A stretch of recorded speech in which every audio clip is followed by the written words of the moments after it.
Laure Edito, do Zéua. Uma intercessora se encontrou no inferno por esse motivo. Em uma visão, Jesus me levou para o inferno. Foi como um terrível acidente que mudou a vida. Você sabe quando acontece um acidente, você fica repetindo em sua mente o que poderia ter feito diferente? Eu repeti 28 de agosto várias vezes, pelo menos 1000 vezes, se não mais. Ó Deus, o que eu fiz de errado? Por que é que isto me aconteceu? Por ter olhado tanto para esse acidente, conheço muitos pequenos detalhes que ficaram gravados em minha memória. Muitos deles não são importantes, mas mesmo assim eu os memorizei. Procurei cada pequena decisão ou detalhe que resultou no pior dia de toda a minha vida, e possivelmente o dia mais vivificante para mim. É importante observar que tudo o que compartilho aqui aconteceu instantaneamente. Não foi uma progressão ordenada, mas tentei colocá-la de maneira ordenada aqui. Como começou? Trabalhei para o Departamento de Evangelismo na Casa Internacional de Oração, agora chamada de Kansas City Evangelists Fellowship. Naquela manhã, estávamos em nossa reunião semanal de evangelismo de 2 horas. Quando a reunião começou com a adoração, eu estava no fundo da sala.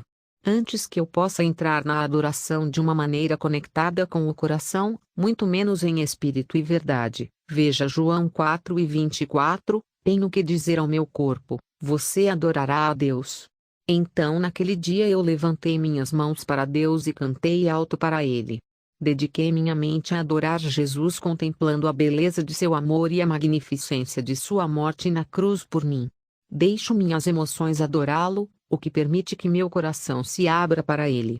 O líder de louvor estava nos ajudando a orar por nossos familiares, amigos, vizinhos e colegas de trabalho perdidos. Para realmente conseguir um coração sustentado para pessoas perdidas, descobri que tenho que tornar isso pessoal. Eu tenho que pensar verdadeiramente sobre como seria para os meus familiares perdidos não chegarem ao céu. Quando pensamos que alguém que amamos não está no céu, isso cria uma verdadeira tristeza e, se pensarmos nisso por muito tempo, gera desespero. Esses pensamentos nos permitem identificar com emoção real para as pessoas que amamos. Por ser uma emoção tão negativa de se experimentar, a maioria das pessoas não chega lá. Os evangelistas estão dispostos a expor seus corações para permitir que a verdade e a urgência de Deus nos moldem. Também não gostamos da emoção para baixo, mas ao permitir isso, nos tornamos mais sensíveis à verdade eterna para as almas perdidas. Então, enquanto cantávamos uma canção evangelística, senti a presença da santidade entrar na sala. A música me agarrou e pareceu aumentar a emoção que eu já sentia. A música era cativante e me levou ao que chamarei de local de adoração.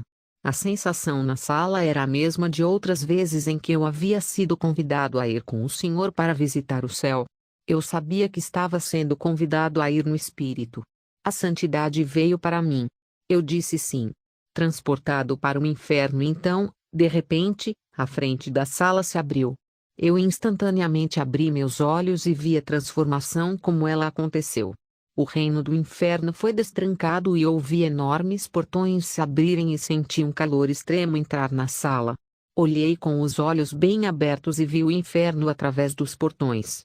Eu vi. Fiquei chocado que estava bem ali. Não deveria estar no centro da terra ou abaixo de nós? Dizer que entrei em pânico é um eufemismo. Adoração e oração continuaram ao meu redor. As pessoas não sabiam que o inferno estava na frente da sala. Observei aqueles portões sinistros abertos enquanto observava as pessoas adorando. Os dois lugares, a sala de reunião e o inferno, estavam juntos. Eu olhei freneticamente para ver quem poderia me ajudar. Os outros não viram os portões, não ouviram aquele som, nem sentiram o calor. Instintivamente, comecei a gritar. Senti o som do medo vindo do meu próprio corpo. Eu sabia que meu espírito estava sendo obrigado a se submeter. Enquanto eu gritava, meu espírito também estava fazendo um som que machucou profundamente meu coração e cérebro, ao mesmo tempo em que apavorou todas as células sanguíneas do meu corpo. Algo passou voando pelos portões do inferno. Ele estava vindo para mim. Foi como um braço sem dedos que me agarrou e me sugou para o inferno. O braço era muito poderoso. Ele estava preso a mim como uma ventosa na área do meu peito e começou a me arrastar ainda mais para o inferno. Com a mesma rapidez com que saiu do inferno, voltou rapidamente. Eu tentei puxar para trás e quebrar o controle que tinha sobre mim, mas era muito poderoso. Antes que eu pudesse piscar, eu sabia disso, era tarde demais. Os portões se fecharam com um som terrível de finalidade. Eu sabia que não havia homem deste ou daquele lado que pudesse abrir aqueles portões. Só Jesus poderia porque ele é o dono do inferno. Dentro dos portões, passei por portões que prendiam a escuridão lá dentro. A primeira coisa que eu soube quando cheguei lá, eu estava no inferno. A percepção de que eu estava no inferno foi inquestionavelmente chocante e além de doloroso. Não sei explicar como fiquei em pânico, embora você possa entender um pouco se já se perdeu. Era assim, mas mais terrível. Eu era como uma criança e não tinha planos. Entrei em pânico como nenhum outro pânico que já experimentei em toda a minha vida. Na verdade, eu sabia que, se pudesse somar cada pânico que já senti, não chegaria nem perto do que eu estava experimentando.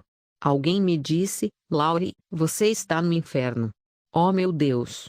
Eu respondi. Eu sabia muitas coisas ao mesmo tempo. À medida que os decomponho para explicar cada um individualmente, dá a falsa aparência de que foi um ataque lento e progressivo. Mas tudo foi imediato. Para fins de explicação, eu sabia três coisas. Primeiro, eu estava no inferno, eternamente, por falta de perdão. Uma vez que a compreensão do julgamento chegou ao meu coração, havia quatro dores distintas. Primeiro, água. Imediatamente, toda a água deixou o meu corpo, criando uma necessidade desesperada e dolorosa. Segundo, medula óssea, em um instante, meus ossos ficaram pretos. Terceiro, respiração, a primeira respiração permitiu que o fogo tocasse tudo em mim e fosse levado por todo o meu corpo. Quarto, acordo. Concordar com o julgamento de que o inferno é onde eu pertenço removeu minha humanidade. Antes daquele dia, eu não havia estudado muito sobre o inferno. Eu acreditei que era real porque acredito que toda a Bíblia é verdadeira, mas não pensei que alguém como eu jamais chegaria lá. Eu também sabia sobre a posição da Bíblia sobre a falta de perdão. Embora eu soubesse, era mais fácil me apegar à falta de perdão. Quero dizer, com o tempo, a falta de perdão tornou-se parte de mim. Eu nunca teria pensado que a falta de perdão poderia levar uma pessoa para o inferno. Minha opinião mudou rapidamente. Um problema relacional no inferno, eu conhecia e compreendia a Bíblia perfeitamente. Cada palavra de Deus que eu já tinha lido agora estava completamente clara. E eu sabia exatamente o quanto havia desobedecido em comparação com meu entendimento bíblico. Eu estava profundamente ciente de tudo sobre mim e meu corpo. Coisas como meu sangue se movendo, meus olhos vendo e como todas as partes do meu corpo funcionam. Nunca fiquei tão maravilhado com a criação de um corpo humano. Tudo o que aprendi na ciência da oitava série eu me lembrava perfeitamente. Mais ainda, um conhecimento sobrenatural preencheu as lacunas que eu ainda não conhecia. Meu conhecimento sobre o inferno, a partir das Escrituras, também estava à frente de minha consciência. Eu sabia que tudo que eu tinha lido era verdade. Tudo dolorosamente verdadeiro. Eu conhecia todas as Escrituras sobre o inferno, quanta informação me foi fornecida na Bíblia sobre isso e como essas Escrituras se encaixam no restante da Bíblia. Eu estava totalmente desperto para a terrível realidade deste lugar. O pânico de saber que estava no inferno cresceu. Eu não era um visitante. Entendi que o inferno é uma questão relacional, não um problema a ser resolvido como uma questão de matemática. Uma pessoa não pode sair do inferno se adquirir a resposta certa. O inferno foi criado por causa de uma questão relacional. Uma das coisas mais importantes que eu sabia é que o inferno não foi criado por causa do pecado humano e nós não vamos para o inferno por causa de um pecado em particular. Todos nós pecamos. Ver Romanos 3:23. Esta não é apenas uma questão de pecado. É uma questão relacional. Por causa do diabo e sua desobediência, desrespeito e desrespeito a Deus, o inferno foi criado. Achamos que alguém vai para o inferno porque pecou, mas na verdade se trata de desobedecer e desrespeitar a Deus. A Bíblia diz: beijai o filho, para que não se ire, e pereçais no caminho. Salmos 2:12. Esse beijo é sobre amor, carinho e obediência. Achamos que porque as pessoas cometem erros, Deus as manda para o inferno. Mas isso não é verdade. Como podemos pensar que Deus é mau? As pessoas vão para o inferno porque se recusam a ter um relacionamento com Deus. O inferno é uma recusa em amar a Deus e ter um relacionamento com Ele. Embora Deus literalmente tenha me perdoado tudo, escolhi me recusar a perdoar alguns. Eu era como o servo impiedoso de uma das parábolas de Jesus, veja Mateus 18:21-35. Quando o servo se recusou a perdoar a dívida e se apresentou novamente ao rei, ele foi chamado de mau. Não foi porque ele simplesmente cometeu um erro, era porque ele não entraria no relacionamento de misericórdia, graça e obediência ao rei. Não era apenas sobre o que uma pessoa faz, é tudo sobre quem eles são em seus corações. Começamos amando a Deus porque Ele nos ama, mas depois o amamos por causa de tudo que sabemos sobre Ele à medida que nos aprofundamos cada vez mais em um relacionamento. Casamentos não acabam porque alguém traiu. O fim começa bem antes daquela traição, quando o casal não vai se relacionar. Então, quanto mais isso é verdade sobre Jesus. Há misericórdia quando erramos. Mas rejeitamos sua misericórdia quando endurecemos nossos corações desafiadoramente, veja Hebreus 4:7. A Bíblia ensina que Deus anseia ser misericordioso conosco, veja Isaías 30:18 AMP. Da mesma forma que é preciso um coração arrependido para receber a salvação, é preciso um coração arrependido para receber misericórdia. O inferno é onde se encontrarão aqueles que recusam a Deus. No inferno, eu já conhecia toda a verdade da perspectiva de Deus. Os caminhos de Deus são justos, sempre justos. Embora eu desejasse que não fosse assim, eu sabia que era. O julgamento de Deus é verdadeiro. Todo mundo conhece essa verdade aí.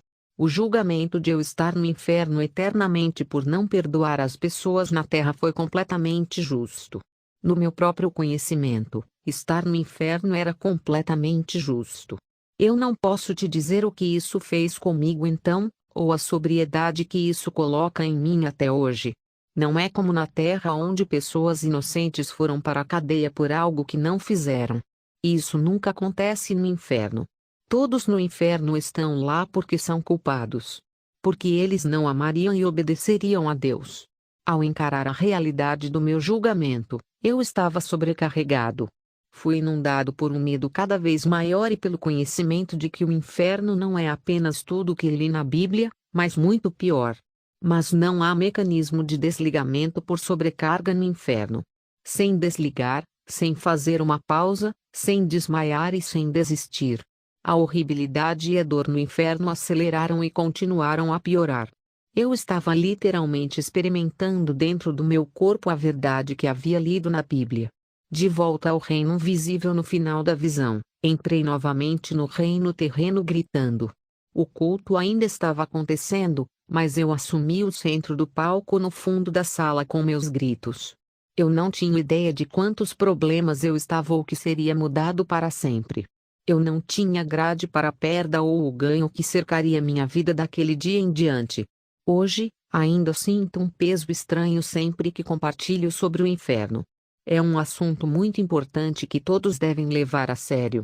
Foi a misericórdia de Jesus que ele me mandou para o inferno e sua misericórdia que ele me tirou de lá. Foi a sua bondade. Foi sua gentileza. Foi como quando ele me salvou. Mas eu não sabia disso. Eu não sabia no dia em que Jesus me salvou que ele me salvou de todos os tormentos do inferno. Eu não sabia quando celebrei a liberdade que ele me salvou da escravidão do pecado e dos castigos eternos do inferno. Dói dizer isso a você. Dói te contar sobre o castigo que foi meu. Foi a misericórdia e o amor de Jesus que me ergueram a mim e me trouxeram de volta do inferno. Se eu tivesse morrido naquela visão, eu ainda estaria lá. O fato é que há muitas pessoas no inferno. Muitas pessoas. Não podemos fazer nada sobre isso. Mas quantos de nossa família estão indo para lá? Você sabe o que? A maioria de nós realmente não se importa. A Bíblia diz que o inferno está ficando maior para conter todas as pessoas que estão chegando. Veja Isaías 5:14, Deuteronômio 32:22. Deveríamos estar fazendo algo a respeito. Queridos amigos, amemos uns aos outros, porque o amor vem de Deus. Todo aquele que ama nasceu de Deus e conhece a Deus. Quem não ama não conhece a Deus, porque Deus é amor. 1 João 4:7-8. Conservai-vos no amor de Deus, buscando a misericórdia de nosso Senhor Jesus Cristo para a vida eterna. E de alguns tem compaixão, fazendo distinção, mas outros salvam com medo, tirando-os do fogo, odiando até a roupa contaminada pela carne. Judas 1:21-23. Deus vos abençoe, amados irmãos, crescei na graça e no conhecimento do Senhor Jesus. Me ajude a alcançar mais vidas, o reino de Cristo. Seu like é uma forma de alcançar almas. Saudações do pastor Edivaldo.